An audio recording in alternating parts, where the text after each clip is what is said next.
Bonjour à tous, bienvenue dans les studios du Figaro TV. Il y a 35 ans exactement, des collégiennes de Creil dans l'Oise défrayaient l'actu en arrivant avec un voile islamique au collège.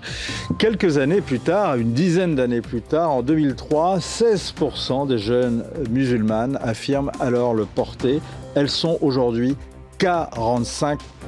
Réislamisation, tentation islamiste, c'est ce que révèle l'enquête inédite de l'IFOP réalisée pour le média Écran de Veille. Parmi les auteurs de ce travail colossal et inédit, François Cros, il est l'invité de Point de vue.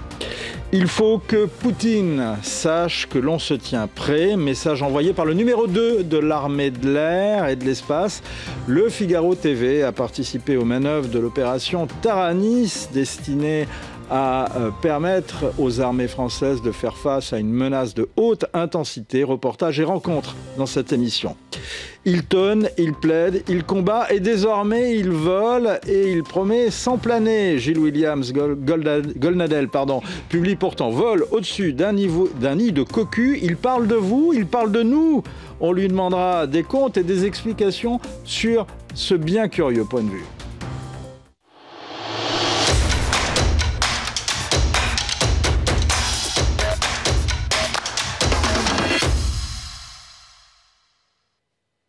Bonjour François Cros. Bonjour. État des lieux du rapport à l'islam et à l'islamisme des musulmans de France. Le sous-titre, c'est « Entre réislamisation et tentation islamiste ». C'est une enquête que l'IFOP fait à peu près tous les 10 ans environ et qui s'est attachée strictement aux musulmans vivant en France.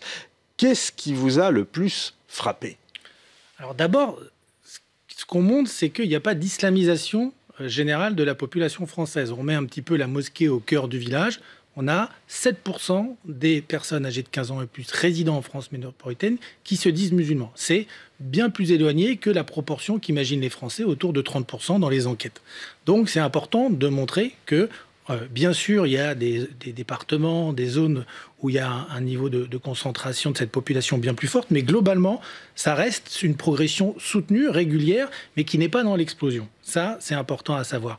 En revanche, on a bien un processus de réislamisation qui a été mis en évidence déjà par Gilles Kepel dès les années 90 et qui a été confirmé aussi par d'autres travaux, ceux de Rougier, de Micheron ou de Galland, et qui montre que dans la jeunesse musulmane, on a une réappropriation de la religion dans un sens très rigoriste. Ce sera intéressant d'ailleurs de mettre en perspective avec les études de Gilles Kepel, non seulement en France, mais également hors de France, puisqu'on note quand même depuis le début des années 90 une réislamisation des sociétés, aussi bien dans le monde Maghreb, Machrek, y compris dans le monde africain. Ce qui est intéressant, c'est que votre étude vient en écho par rapport à cette tendance de fond que l'on observe depuis la chute du mur de Berlin, finalement. Ce qui est intéressant dans cette enquête, on est l'IFOP, on est un vieil institut d'un vieux pays, on existe depuis 1938, et là, comme vous le montrez sur l'écran, on a mis les choses en perspective historique sur 40 ans, depuis 1985, et là, vous voyez qu'il y a une progression constante, mais lente, on va dire, de la population musulmane, mais c'est surtout la dislocation de la matrice catholique, comme le dit si bien mon collègue Jérôme Fourquet, avec une proportion de personnes qui se disent catholiques qui a été divisée par 2 en 40 ans. C'est très très impressionnant comme évolution, et ça se traduit pas forcément par une baisse, un effondrement des chrétiens. Ce qu'on montre dans l'enquête, c'est notamment une montée un petit peu des orthodoxes, mais surtout des protestants qui sont à 4%, grâce à un mouvement évangélique très puissant, très dynamique, notamment dans les banlieues, où il est parfois dans une position un peu concurrentielle par rapport à l'islam, notamment dans les populations subsahariennes. C'est ça, l'un des autres intérêts de votre étude, c'est de montrer qu'il y a finalement une augmentation de ce qu'on pourrait appeler l'identitaire religieux aujourd'hui en France. Oui, notre enquête, elle montre que bien sûr, chez les musulmans et surtout chez les jeunes musulmans, on a cette réaffirmation identitaire à travers la religion. On le voit par exemple sur le port du voile. La proportion de femmes voilées qui le portent parce qu'elles veulent montrer qu'elles sont musulmanes et qu'elles sont fières de l'être a augmenté d'une dizaine, quinzaine de points en l'espace de 10 ans. Alors, revenons sur ce point, parce que c'est l'un des phénomènes effectivement le plus frappants. C'est-à-dire qu'en moins en 22 ans, finalement, il y a une augmentation quasiment de 1 à 4. Quoi, ça a triplé, exactement, chez les jeunes. Alors, pas chez l'ensemble des musulmanes. Oui, chez les moins de 25 ans. Ça a progressé d'une dizaine de points, mais la grosse progression qui est surprenante, et tellement elle est forte, c'est qu'on a aujourd'hui 45% des jeunes musulmanes de moins de 25 ans qui portent le voile régulièrement, occasionnellement. Attention, elles ne le portent pas tout le temps. Certaines le retirent au travail, dans les études ou à certains moments. Ce n'est pas systématique. Alors, arrêtons-nous justement sur ce phénomène.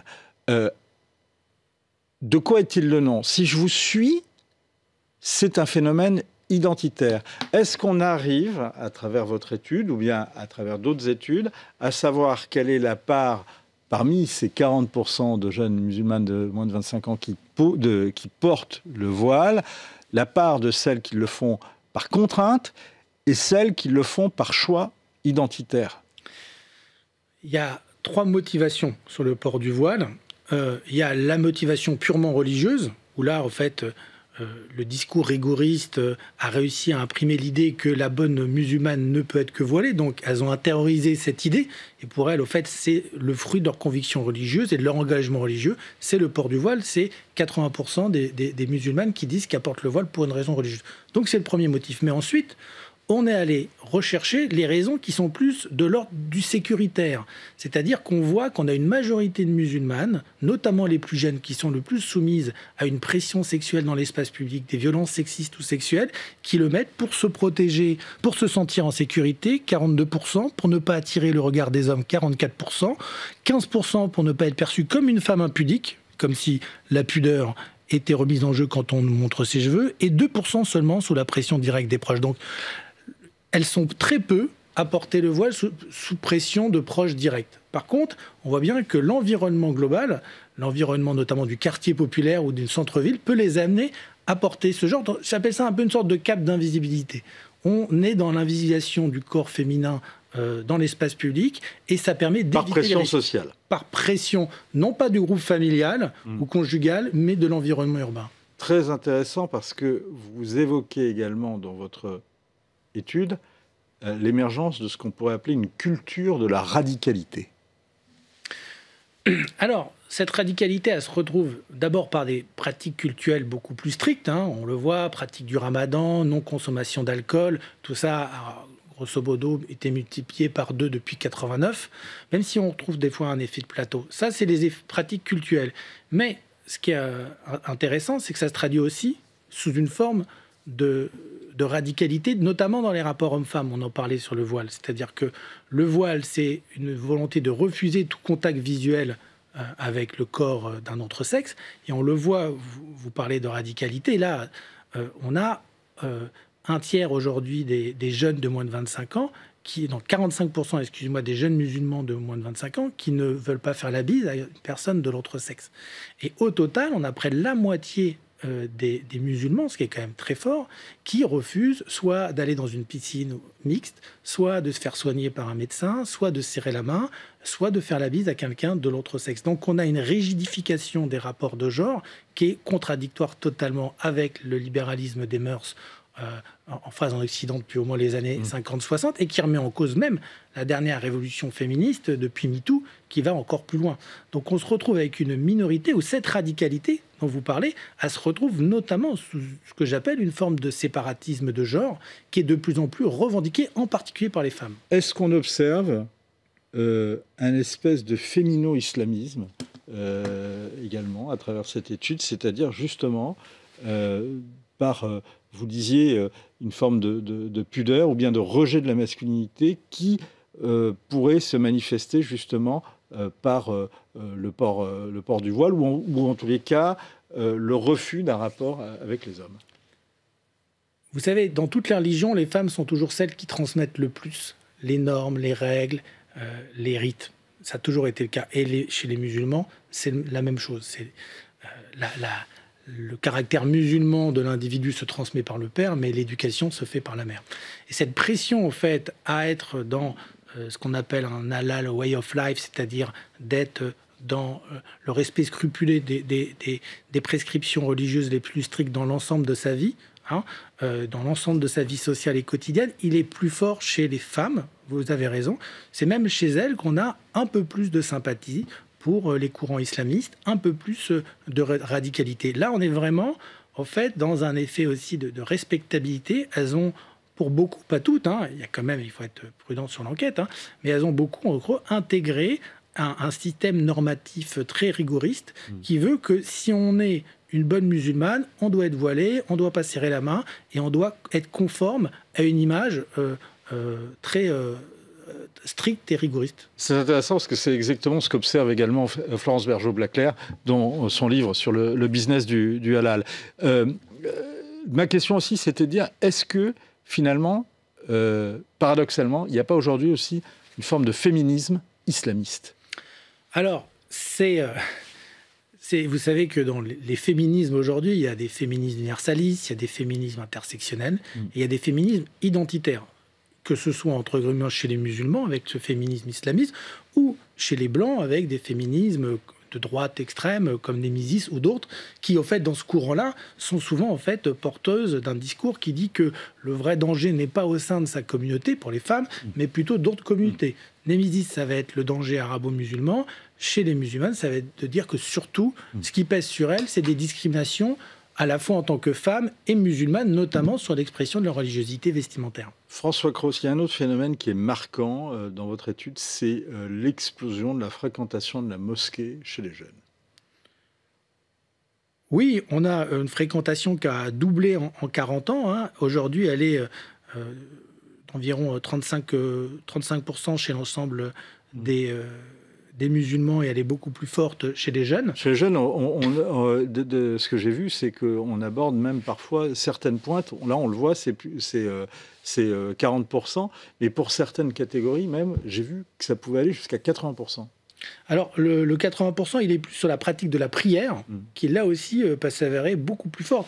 Vous voyez, en 40 ans, on est passé de 7% à 40%. Donc, avant, la mosquée, c'était les chimamistes et les vieux, entre guillemets, musulmans qui allaient. Oui, chez les jeunes, dans le regroupement communautaire des Chibani. Voilà, c'est ça. Donc, c'était quelque chose qui était même regardé, en gros, avec un peu de mépris. On disait qu'en gros, la religion, c'était un carcan d'un autre âge. Et ces jeunes musulmans, enfin français de culture musulmane, dans les années 80-90, ils ont été socialisés avec 3 chaînes ou 4 chaînes hertziennes, avec pas de parabole, pas de réseaux sociaux. Et donc, finalement, sur tout un ensemble de normes de la vie, ils sont très proches de la moyenne nationale. Ce sont les autres, ceux qui sont nés et qui ont été socialisés à partir du milieu des années 90, avec les paraboles, avec les réseaux sociaux, avec tout aussi un dynamisme victimaire qui ne repose pas sur rien. On a fait une enquête pour la Grande Mosquée il y a un mois qui montrait que 80% des musulmans se sentaient discriminés, qu'il y avait des taux d'exposition à des formes de rejet de l'emploi, du logement ou d'autres qui étaient beaucoup plus forts chez les musulmans que dans les autres populations. On a un peu un effet de l'œuf et la poule, c'est-à-dire on est d'autant plus discriminé qu'on va se réfugier dans sa communauté de manière assez radicale, et à l'inverse, plus on est dans la singularité de l'expression de sa religiosité, plus on est exposé à des discriminations. Il y a un autre phénomène qui est très intéressant, c'est, vous parlez du respect du ramadan, ça va dans le même sens, qui est devenu maintenant écrasant. Oui, c'est ça. On a aujourd'hui 83% des jeunes de 18 à 24 ans qui ont respecté le jeûne du ramadan pendant tout le mois. Si on intègre ceux qui, en plus, le respectent que quelques jours, on est à un taux qui est quasiment universel. Cette norme-là, alimentaire, on ne l'a pas mesurée là, mais aussi sur le halal, avec Jérôme Fourquet, il suit ça depuis très longtemps de manière très assidue, et les travaux de Florence Bergeaud-Blaclair ont bien montré à quel point, en fait, on avait eu une halalisation des comportements alimentaires depuis une trentaine d'années, et que ça faisait partie des éléments de distinction dans cette population par rapport au reste de la population. Ce n'est pas les seuls. Chez les juifs, on a aussi le kasher qui, en fait, un élément au sein même de la communauté pour savoir si, en fait, on est, entre guillemets, un bon musulman, un bon juif, de ceux qui ont un rapport beaucoup plus distancié. Et une augmentation également de la pratique du carême, d'ailleurs, on l'a observé cette année chez les catholiques. Autre phénomène, c'est le succès des frères musulmans, et plus encore, et ça, c'est un des points les plus frappants, je trouve, de votre enquête, le succès de l'islam radical, plus précisément l'islamisme sous toutes ses formes, salafisme, wahhabisme, tablier. Est-ce qu'il y a derrière ce succès la croyance que finalement l'islamisme, c'est le vrai islam? Oui. Alors, ce succès générationnel de l'islamisme en général, pour moi, il tient à sa capacité pour des jeunes qui sont souvent en quête de sens ou d'appartenance, d'apporter un récit identitaire total qui ne se limite pas qu'aux religieux en proposant un retour à l'islam véritable qui ne serait pas celui beaucoup plus modéré des parents ou des grands-parents, mais en plus, il apporte aussi, il intègre une dimension sociale à travers une solidarité communautaire qui joue beaucoup dans des milieux parfois plus souvent précarisés. Et, c'est ça le sujet, une dimension politique avec un rejet assez net d'une partie des valeurs de l'Occident, notamment en matière de mœurs, notamment en matière de rapport homme-femme. Très intéressant également le recul dans l'ensemble de la population musulmane, et pas seulement chez les jeunes, des respects des lois françaises au profit de la charia. Vous dites qu'il y a un point de bascule entre 2016 et 2019. Alors, il est probable que, en fait, la réaction de la nation après les attentats de 2015 ait pu, en fait, susciter un repli identitaire avec un sentiment d'exclusion du reste de la nation. Ça rappelle la polémique sur les catholiques zombies et tous les échanges qu'il y a pu avoir sur au fait quelle était cette France qui était la plus sensibilisée et la plus indignée par les attentats islamistes. Et ça rappelle cette fameuse... le débat autour du pas d'amalgame à chaque fois qu'il y a ce type d'attentat. En tout cas, sur la question du respect des normes juridiques et des lois, on a un indicateur intéressant, puisque lui aussi met les choses en perspective historique, c'est sur un sujet important dans votre famille, comme l'abattage rituel, le mariage ou l'héritage, que feriez-vous si vous avez le choix entre le respect des lois françaises et le respect des règles de votre religion? Et le respect des lois françaises, il est cité là par un musulman sur deux, c'est une baisse de 15 points par rapport à 1995. À l'inverse, le respect des règles de votre religion est cité par 44%, ça a progressé quasiment de 20 points en 30 ans. Donc on voit bien qu'aujourd'hui, il y a ce rigorisme, cette religiosité, elle ne se limite pas qu'à des pratiques cultuelles purement individuelles, elle a l'impact en fait sur la volonté d'une partie de la population d'être dans une société charia compatible, c'est-à-dire conforme aux règles islamiques qu'eux appliquent au quotidien en tant qu'individus. C'est un point intéressant de votre étude, vous le dites, vous l'avez dit d'ailleurs au début de cet entretien, il n'y a pas de grand remplacement, vous l'écrivez d'ailleurs, mais un grand recul de l'adhésion aux valeurs républicaines en fait. C'est pas que dans cette communauté qu'on pourrait le constater, chez l'ensemble des jeunes, dans des minorités parfois régionales ou d'autres minorités ethniques ou culturelles. Les musulmans n'ont pas ce monopole, malheureusement, pour les combattants de la République. Je dirais juste que là, il y a bien sûr une défaillance de la République, de l'école publique, quand, par exemple, sur la question de l'origine du monde, on pose la question, lorsque la religion et la science s'opposent sur la question de la création du monde, à qui est-ce que vous faites plutôt, vous estimez que c'est plutôt la religion qui a raison, c'est plutôt la science qui a raison? Chez les jeunes musulmans, 81% pensent que c'est la religion. C'est 4 fois plus que chez les jeunes des autres religions. Là, on voit bien qu'il y a une singularité musulmane et qu'il y a un échec de l'école publique, alors même qu'ils sortent tout juste du système scolaire. Toute dernière question, réponse courte. Quid du vote Mélenchon dans cette population? Est-ce que vous le mesurez d'ailleurs dans cette population? C'est un portrait religieux, on n'a pas cherché à aller sur cet angle-là. Nos données à nous montrent aujourd'hui que le vote LFI capte environ les 2/3 des personnes qui votent aux élections. Mais attention, dans notre sondage, c'est pas le premier, on a un quart des musulmans qui ne sont pas français, donc qui ne peuvent pas voter. Vous en avez aussi beaucoup moins qui sont inscrits, et chez ceux qui sont inscrits, il y en a peu qui votent. Donc ce poids du mélenchonisme, entre guillemets, il est limité qu'à la fraction la plus intégrée civiquement et politiquement au reste de la société. Merci beaucoup François Cros. État des lieux du rapport à l'islam et à l'islamisme des musulmans de France. C'est une étude absolument passionnante, vraiment qui fourmille de chiffres.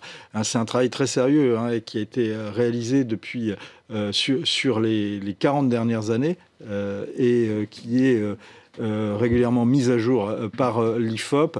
Il est bien évidemment à retrouver sur le site de l'Institut de sondage de l'IFOP et le commentaire et l'analyse de Jean-Marie Guénois, bien sûr, à retrouver également sur le Figaro. Direction maintenant Orléans, c'est là que les armées ont planté leur camp de base pour monter l'opération Taranis. L'objectif est de répondre à une menace de haute intensité sur terre, sur mer et dans les airs. Et alors ça, c'est une menace de haute intensité dans le jargon militaire, c'est-à-dire une guerre, mettons une guerre entre États. Et c'est en vol que Timothée Delem a rencontré le numéro 2 de l'armée de l'air, le général Dominique Tardif. On est avec le major général de l'armée de l'air, le numéro 2 de l'armée de l'air et de l'espace, le général Dominique Tardif. Bonjour. Bonjour. Merci de nous accueillir sur la base 123 d'Orléans. C'est ici donc que se tiennent depuis une semaine maintenant et pour encore 2 semaines les exercices Taranis, exercices d'entraînement à haute intensité pour nos armées, pour l'armée de l'air, avec, on le sait, un contexte d'une Russie plus désinhibée que jamais, avec des menaces également qui sont multiples. D'abord, on va faire le point évidemment sur l'état de ces menaces, sur également nos capacités de réaction, sur nos capacités également matérielles pour faire face à ces menaces. D'abord, ces exercices Taranis, quel est le sens derrière cela?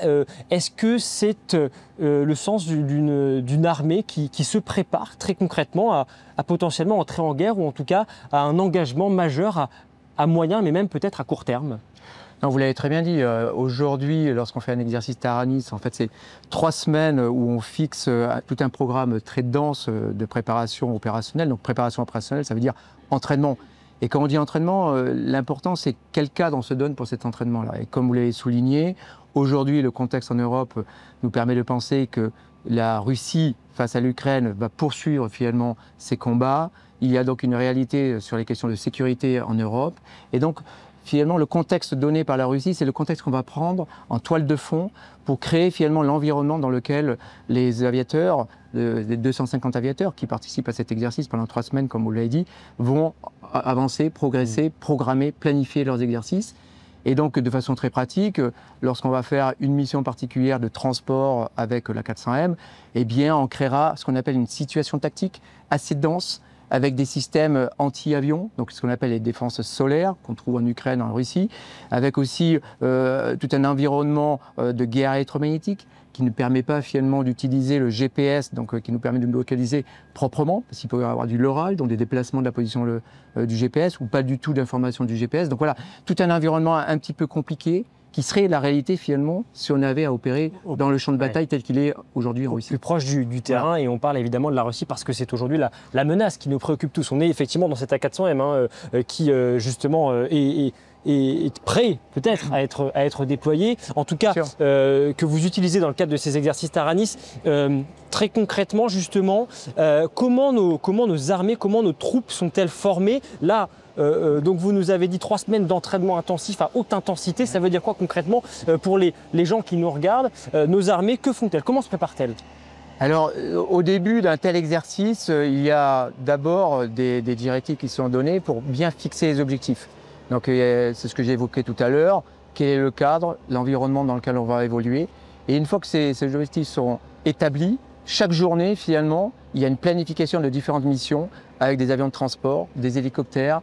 On a aussi des alliés, donc il y a les Grecs qui sont avec nous, notamment avec des hélicoptères. Et donc on va ensemble planifier. Donc si on doit faire un largage de troupes sur une zone particulière avec une menace qui nous environne, eh bien on va planifier cette mission. On va s'assurer qu'on la fera dans les meilleures conditions de sécurité et qu'on s'affranchira finalement de la menace qui pèse sur nous. Est-ce que vous êtes en mesure de dire aujourd'hui nous sommes prêts à faire la guerre, par exemple, si la Russie devait se montrer encore plus offensive? Oui, on suit de très près finalement ce qui se passe en Russie et on regarde ça attentivement, on analyse, on fait du retour d'expérience. Donc on fait les constats de cette guerre-là, la manière avec laquelle elle est menée et quelles leçons on peut en tirer. Et en fait, dans l'armée de l'air et l'espace, on a un centre expert qui est à Mont-de-Marsan, sur la base aérienne 118, qui est le centre tactique pour tout le monde. Il est valable aussi bien pour les avions de transport, pour les hélicoptéristes, pour ceux qui sont opérateurs de la défense solaire, pour les pilotes de Rafale, pour les pilotes de Mirage 2000. Et eux ont le vrai souci d'ajuster finalement les tactiques qu'on doit employer pour qu'elle soit à la hauteur de l'évolution de la menace qui pèse, et notamment la référence est celle qui est portée par les Russes. Et justement, l'évolution de la menace, parce qu'elle est de plus en plus importante, en tout cas c'est ce que dit le chef d'état-major des armées, Oui. Le général Fabien Mandon, qui a dit il y a quelques semaines qu'il fallait se préparer à un choc avec la Russie, peut-être dans les 3-4 prochaines années, ça veut dire dans un délai évidemment extrêmement restreint. D'abord, quand le CEMA parle d'un choc avec la Russie, de quoi parle-t-il concrètement? Un choc face à la Russie, c'est un peu la suite de ce qu'on peut observer aujourd'hui. Aujourd'hui, malgré des tentatives de négociation, notamment portées par les Américains auprès du Kremlin, donc auprès de Poutine, on voit que aujourd'hui ça n'aboutit pas. Donc le combat continue en Ukraine. La Russie finalement arrive à gagner du terrain. Jusqu'où ça va tenir? Jusqu'à quand finalement on sera dans cette difficulté de trouver un temps d'arrêt des hostilités? Mais il peut y avoir peut-être un moment où ces hostilités vont s'arrêter. Mais combien de temps ça va durer? Et nous, la question que l'on se pose, c'est que finalement, quand on regarde la Russie, ils sont quand même avec une très belle expérience. Enfin, c'est remarquable l'expérience qu'ils ont acquise dans ce combat terrestre qui est atroce. C'est quand même une hécatombe. Tous les jours, c'est des milliers de combattants qui tombent. Mais ils savent mener ce type de guerre, cette guerre moderne, ils savent la mener.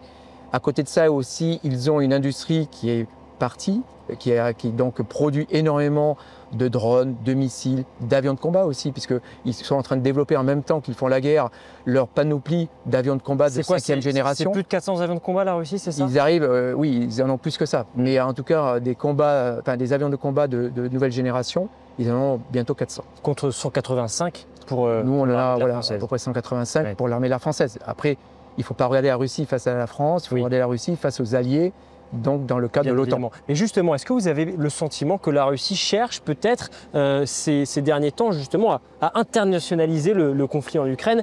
On voit qu'ils ont été rejoints notamment par des troupes nord-coréennes sur le front ukrainien. Vous pensez qu'il y a un objectif comme cela de la part de Vladimir Poutine? Oui, alors là, vous rentrez dans un champ politique qui n'est pas le mien, mais évidemment, on voit bien cette volonté de l'internationaliser. Il y a tout le mouvement du Global Sud aussi que Poutine essaie de fédérer. On n'est pas encore au point de ce qui a été fait entre les Occidentaux, notamment en créant l'Alliance otanienne.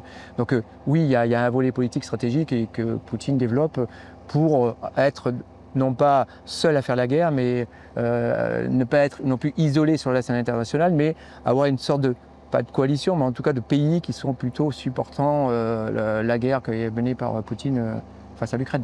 En tant que major général de l'armée de l'air et de l'espace française, comment interprétez-vous les incursions de drones de la part donc de la Russie, en tout cas les incursions présumées russes, à de nombreuses reprises ces derniers mois? Que cherche à faire Vladimir Poutine selon vous? Je pense que ces incursions doivent être prises au sérieux, parce que des drones qui survolent un territoire de l'Alliance, comme en Pologne, on l'a vu aussi au Danemark, on a vu d'autres événements de cette nature-là, donc des espaces aériens de pays de l'Alliance qui ont été violés par des aéronefs, on va dire, venant de la Russie. C'est quelque chose qui n'est pas anodin, c'est certain. Donc on peut aussi interpréter ça, et ça répond pour partie à la question de savoir jusqu'où ira Poutine. C'est certainement la manifestation d'une volonté de tester l'OTAN.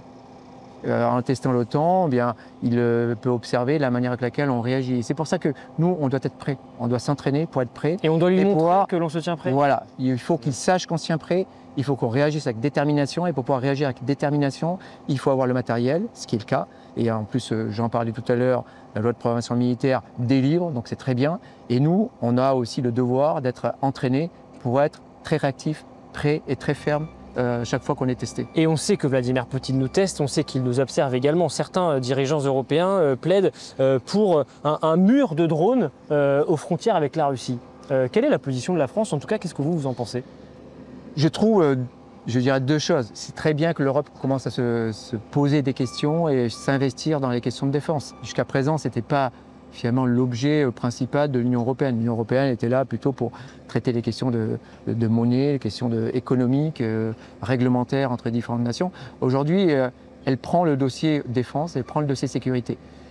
Le deuxième point, c'est que quand on parle de capacitaire dans le domaine de la défense, chez nous, là, en France, on a tout un processus d'analyse, de retour d'expérience. Et avec ça, on se dit, tiens, effectivement, pour la prochaine machine comme la 400M, il me faudra telle capacité, telle performance sur cette machine-là.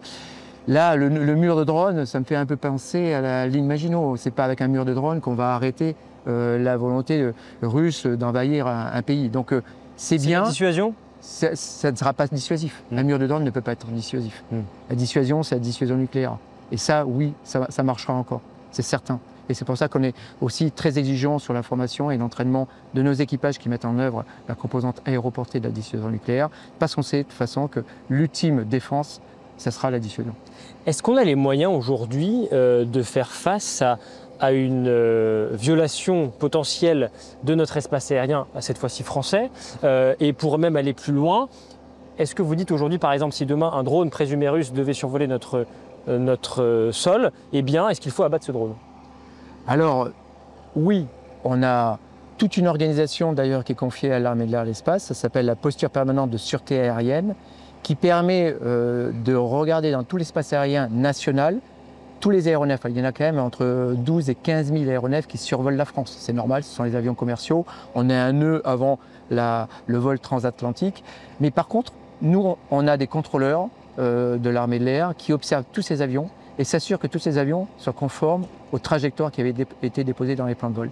Et aussi, on observe tout autre aéronef qui ne serait pas dans un plan de vol pour savoir ce qu'il fait, s'il a le droit d'être là ou pas. Ça, c'est la partie détection et identification. Et à côté de ça, on a des capacités d'intervention, donc avec des avions de chasse, pour le coup, qui sont armés, qui sont en permanence 24 heures sur 24 heures, 7 jours sur 7 jours, tous les jours de l'année, évidemment. Ce sont quels avions? Ce sont des Rafales ou des Mirage 2000 Tir-5. Et donc ce seraient eux qui seraient, en cas d'incursion de drones présumés russes, qui seraient déployés pour abattre ces drones? Alors, ça peut être le cas si on a des drones de taille importante, allant jusqu'au Shahed, bien connu. Effectivement, ils ont la capacité d'abattre ces drones-là, avec soit du canon, soit du missile, donc on a toute cette capacité-là. Si on prend des tout petits drones, là, c'est un autre sujet. Donc là, je reviens sur les bases aériennes qui doivent être protégées, comme cette base aérienne ici à Brissy, la BA 123. Il faut qu'on arrive à la protéger d'intrusion de petits drones. Et là, on a des systèmes de détection sur ces bases aériennes et des systèmes de neutralisation par brouillage ou cinétique. Donc ça aussi, c'est quelque chose qu'on a mis en œuvre notamment à l'occasion des JO l'an dernier, puisque finalement l'armée de l'air avait la responsabilité interministérielle d'assurer la protection de l'espace aérien au-dessus des JO, aussi bien par rapport à une menace venant d'un avion que d'un tout petit drone. Est-ce qu'on est au point aujourd'hui en France sur justement ces nouvelles menaces? Et vous les avez évoquées, on parle des drones, il y a d'autres menaces, les cyberattaques, tout ce qui est brouillage également. C'est en lien, et on va en parler juste après, avec toutes les questions bien sûr du budget. Aujourd'hui en France, vous avez le sentiment que l'on en fait suffisamment, que l'on est suffisamment au point technologiquement?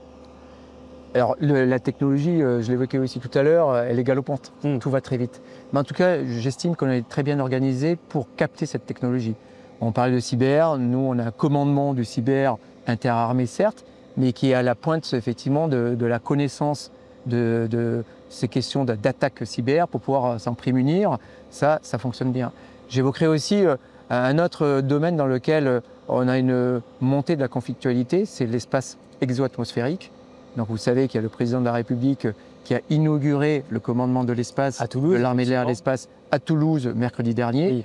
Et là aussi, on s'est organisé et on a un vrai temps d'avance par rapport aux autres nations européennes. Nous, on a notre commandement, on a nos capacités d'observation finalement de ce qui se passe dans l'espace exo-atmosphérique.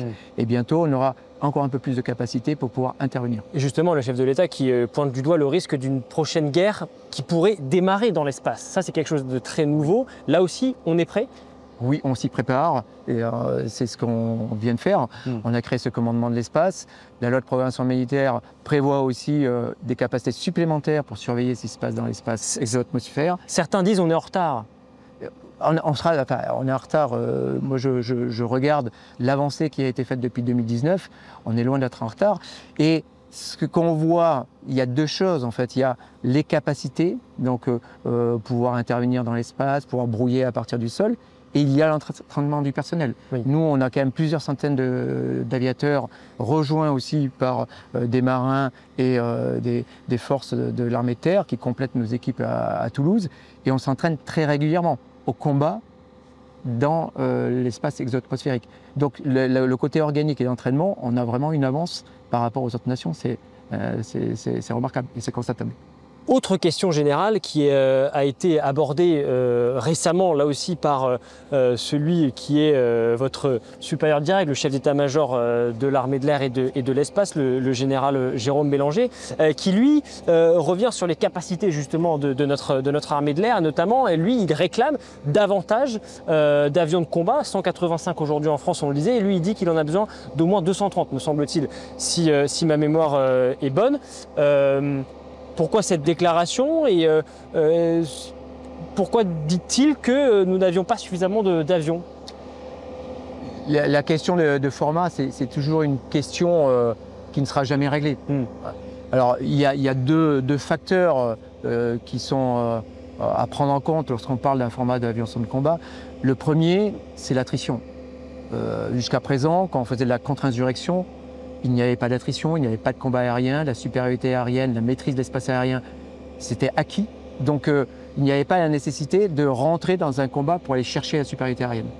Maintenant, si on a affaire à un conflit de nature État contre État, ce qui pourrait être le cas s'il y avait un choc sur le flanc Est, il serait nécessaire d'aller chercher la supériorité aérienne pour donner la liberté d'action à nous, aviateurs, mais aussi aux forces terrestres. Ça veut dire pas simplement réagir, mais également savoir durer dans le temps. Il faut savoir durer dans le temps et donc il y aura un certain niveau d'attrition. On a pu le constater notamment entre l'Inde et le Pakistan. L'opération Sindor a conduit à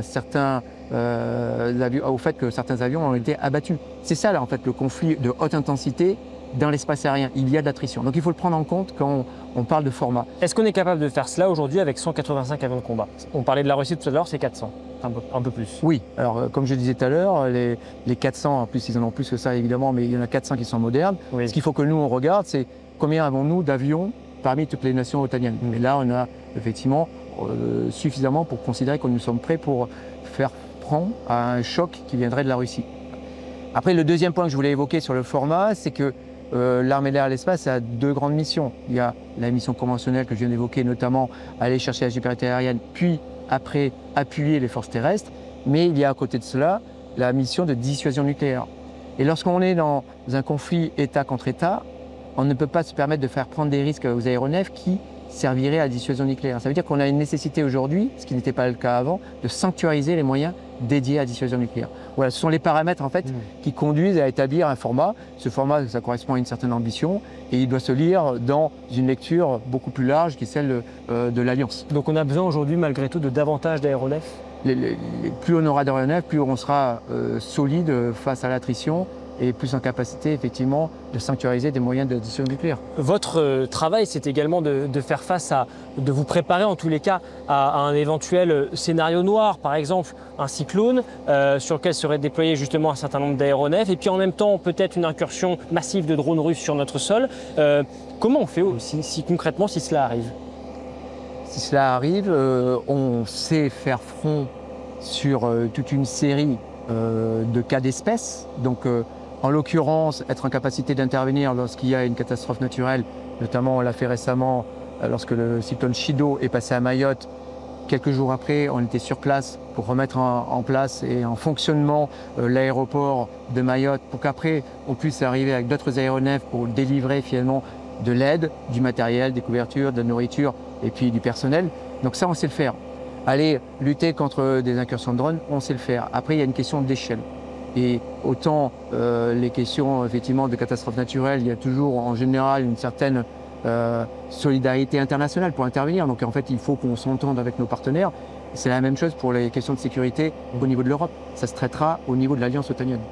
Le projet de budget pour 2026 prévoit une augmentation de 13% du budget des armées. Est-ce que c'est suffisant selon vous? C'est un effort qui est quand même colossal. Il est énorme, on en a bien conscience. Et pour nous, en fait, l'enjeu, c'est qu'avec cette masse financière qui nous est confiée, on en fasse quelque chose qui soit le plus efficace et qui nous permettent d'avoir les capacités opérationnelles les plus redoutables par rapport à ce qui nous attend, notamment face à la Russie. En l'état, il n'y a pas forcément, par exemple, de nouvelles commandes de Rafale, par exemple? Il est prévu qu'on ait deux Rafales supplémentaires parce qu'on a perdu 2 Rafales lors d'un entraînement il y a un peu plus d'1 an et demi.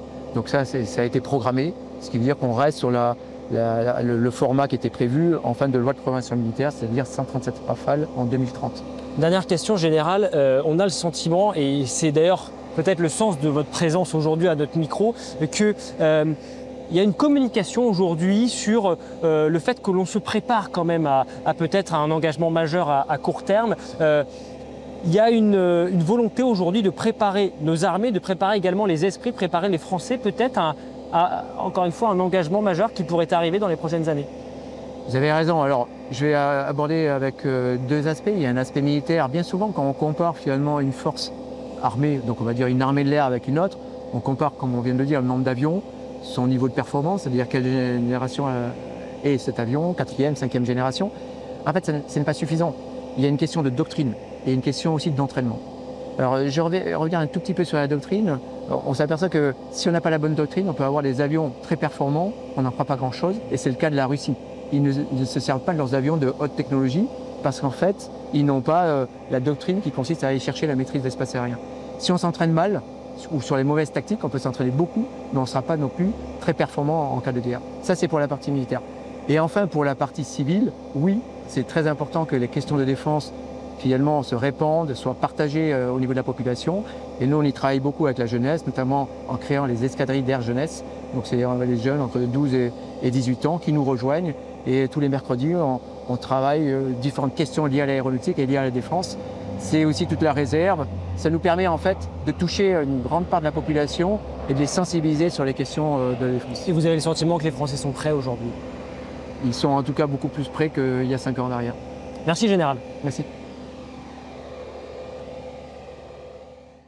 Et merci au général Dominique Tardif et à Ronan Lesblaise et Timothée Delem qui se sont rendus pour l'occasion à Orléans.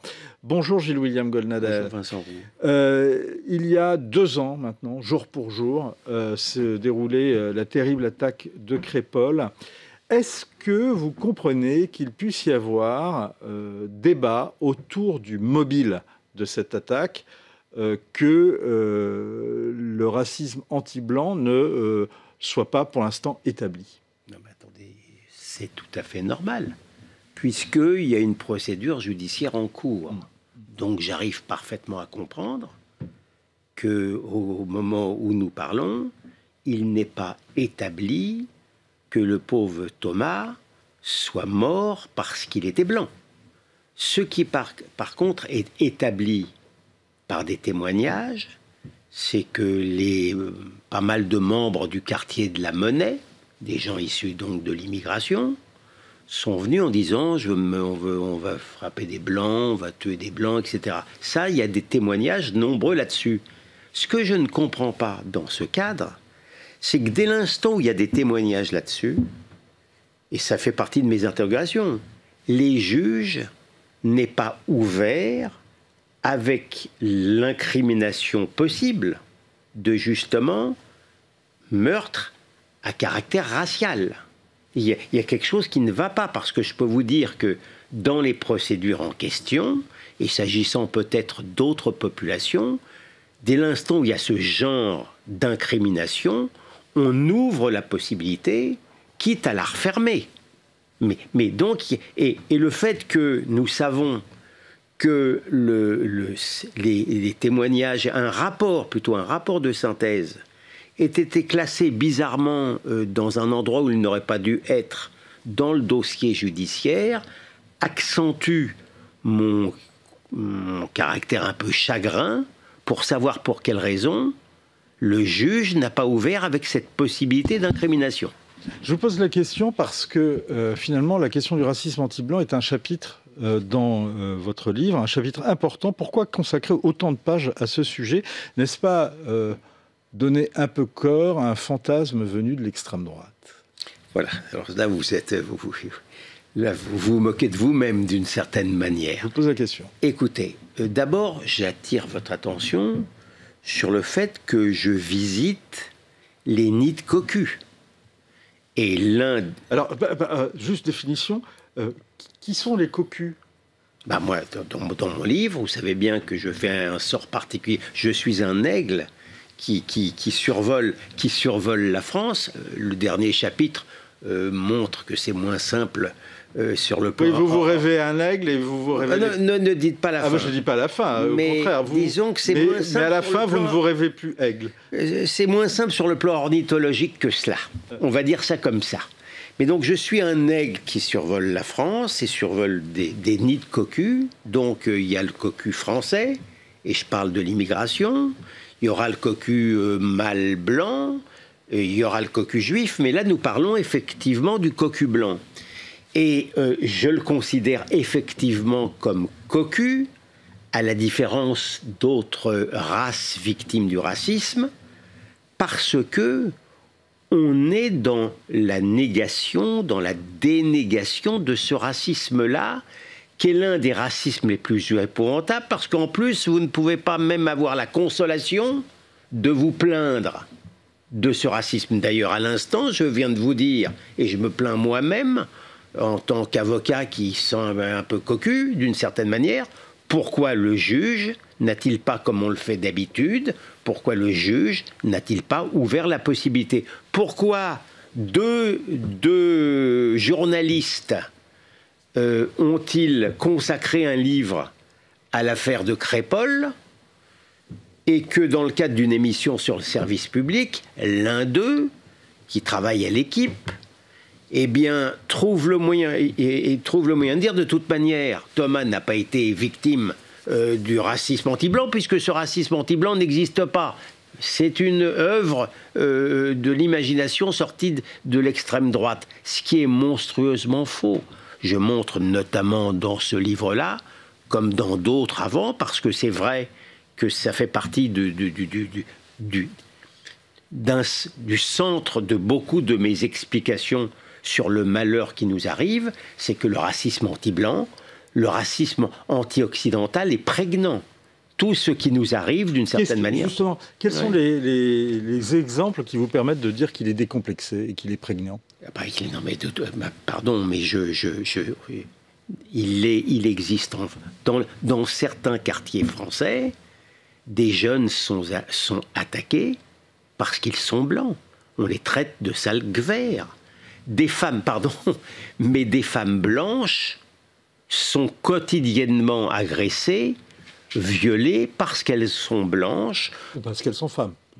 Non, mais il faut qu'elles soient... c'est la condition sine qua non pour qu'elles soient violées. En tous les cas, pour les hétérosexuels. Mais le fait qu'elles soient blanches, on lui prête des turpitudes ou une facilité de mœurs qui fait que, et de toute manière, une femme de couleur ou d'une autre religion serait peut-être plus respectée. Donc, non, mais il n'y a pas de doute que les femmes françaises blanches sont victimes massivement de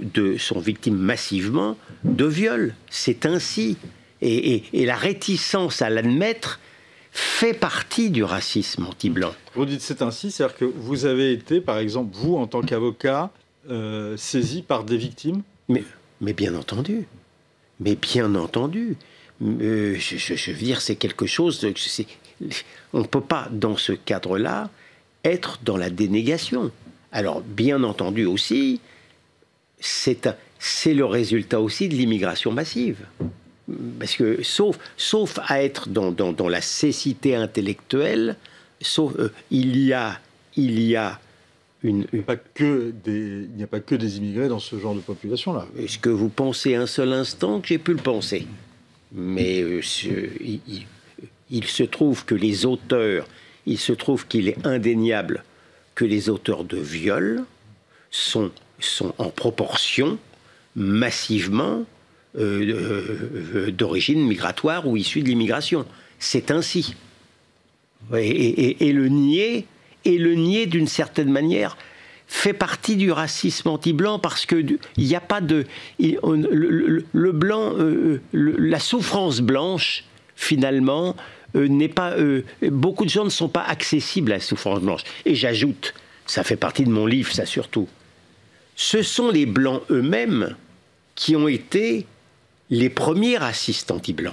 Il faut bien comprendre cela. Issus souvent de l'extrême gauche, et dans le cadre de ce que j'ai décrit tout au long de mes livres, dans le cadre de l'antinazisme devenu fou, où le blanc, il existe, pardon, mais c'est central chez moi, il existe une sourde honte chez le blanc d'avoir en commun la même couleur de peau que le diable des temps modernes qui s'appelle Adolf Hitler. Est-ce qu'il n'y a pas une forme de néo-anticolonialisme aussi dans ce phénomène ? De néo-anticolonialisme. Oui, bah c'est là, mais ça aussi c'est une petite divergence que j'ai avec mon ami Pascal Bruckner. Lui pense que le racisme anti-blanc vient du colonialisme, de la détestation du colonialisme, qui certes avait des aspects positifs, mais des aspects aussi négatifs. Moi je pense que le colonialisme a été revisité à la lumière blafarde de l'antinazisme devenu fou, pour les raisons que je viens de vous expliquer. Mais en tous les cas, le résultat est le même. À l'arrivée, beaucoup de blancs s'auto-détestent. Le blanc qui, il y a 100 ans, 150 ans, s'estimait incarner la civilisation, l'être supérieur, se considérant encore d'aucuns, certains, notamment dans la jeunesse, se considèrent au contraire issu d'un peuple inférieur au plan moral qui a tellement fait souffrir toute la planète. Est-ce que ce n'est pas aussi l'effet de l'américanisation, finalement, du monde occidental qui a abordé ces questions-là à l'aune des fractures de la société américaine ? Alors, il est certain que l'extrême gauche américaine, qui s'est construite, elle, moins peut-être sur les ruines du nazisme, mais sur l'esclavagisme et l'anti-esclavagisme, effectivement, il existe dans une partie de la société américaine une sourde honte, elle n'est pas si sourde que ça, justement, d'avoir été un peuple esclavagiste, mais on oublie complètement l'esclavagisme arabique, par exemple. Vous en voulez aussi aux faux gentils. Qui sont-ils ? Oui, bah ça, non mais il y a encore une fois, vous savez, je nourris, c'est vrai, une détestation que je ne cache pas beaucoup. Ah oui, ça, vous dites par rapport aux catholiques, moi j'ai le sens du pardon, pas le sens du pardon catholique. Moi, je n'ai pas le pardon chrétien. Pas le pardon chrétien. Je n'ai pas le pardon chrétien. Le juif mécréant qui vous parle médite souvent cette maxime: celui qui donne sa pitié aux méchants fait tort aux justes. Je n'ai pas la pitié facile. Mais sur les faux gentils dont vous me parlez, c'est évidemment l'extrême gauche. Les donneurs de leçons de morale qui sont censés être plus gentils que les autres. Pourquoi avoir consacré un chapitre aux juifs cocus ? Bah attendez, un jour, je vous assure, ça sera peut-être... D'ailleurs, je l'annonce peut-être là. Ça sera peut-être mon prochain bouquin. Ça s'appellera Le Grand Mensonge. Très sincèrement. Quand j'écris mon journal de guerre, je le commence le 8 octobre au matin. Je le commence, je dois écrire 8 octobre rien, mais vers le 10-12 octobre, j'écris, nous sommes le 10 ou 12 octobre, peu importe, nous sommes le 12 octobre, la riposte n'a pas encore eu lieu, l'État juif pogromisé sera bientôt nazifié, parce que je connais mes classiques. Oui. C'est intéressant, ça vous l'aviez dit d'ailleurs dans votre précédent livre.